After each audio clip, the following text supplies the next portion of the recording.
Sahabat perawat di seluruh Nusantara, submateri pokok kita yang ketiga ini akan membahas tentang penghisapan jalan napas. Apa sih yang dimaksud dengan penghisapan jalan napas?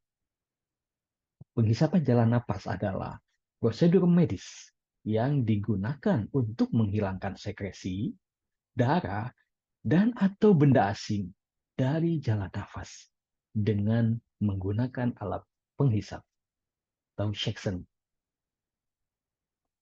Tujuan penghisapan jalan napas. Kenapa harus dilakukan penghisapan jalan napas? Penghisapan jalan napas bertujuan untuk satu, memastikan jalan napas tetap bersih dan terbuka. Dari apa? Dari lendir atau sekresi, dari darah, atau dari benda asing yang ada di saluran pernapasan. Yang kedua, mencegah aspirasi dan infeksi akibat dari penumpukan sekresi.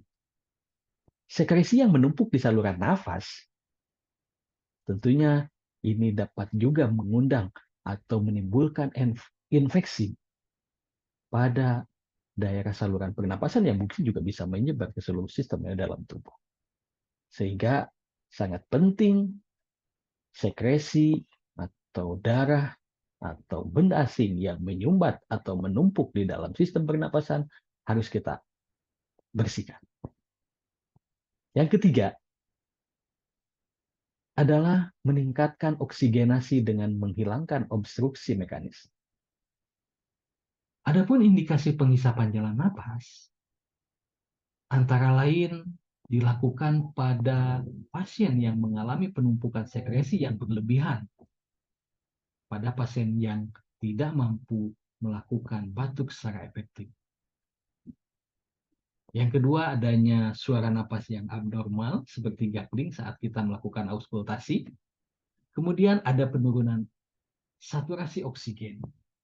Pasien-pasien yang mengalami penumpukan sekresi ditandai dengan adanya gagling, tidak melakukan pernapasan dengan baik, tidak dapat melakukan pernapasan dengan baik akibat ada penumpukan sekresi, akan ada penurunan saturasi oksigen. Sementara kontraindikasi penghisapan jalan napas, yang pertama adalah pada pasien yang mengalami trauma atau baru saja melakukan operasi pada jalan napas. Yang kedua adalah pada pasien-pasien yang mempunyai risiko perdarahan tinggi. Dan yang ketiga adalah pada pasien-pasien yang mengalami tekanan intrakranial tinggi. Hal ini menjadi kontraindikasi untuk dilakukan penghisapan jalan napas. Untuk menghindari hal-hal yang tidak diinginkan dan juga tercapainya tujuan penghisapan jalan napas dengan baik, ada beberapa hal yang harus diperhatikan saat kita akan melakukan penghisapan jalan napas. Yang pertama adalah gunakan teknik aseptik untuk mencegah infeksi. Hal ini tentunya menjadi penting untuk dilakukan. Jangan sampai tindakan yang kita lakukan menambah infeksi atau menambah berat kondisi dari pasien yang kita tolong. Yang kedua adalah monitor tanda vital dan saturasi oksigen selama prosedur. Hal ini menjadi penting untuk melihat respon pasien terhadap tindakan yang kita lakukan. Yang ketiga, gunakan tekanan suction yang sesuai untuk menghindari trauma pada mukosa jalan napas. Jangan sampai karena kita enak melakukan penghisapan lendir, kita menggunakan tekanan yang tinggi, maka akan merusak mukosa dan juga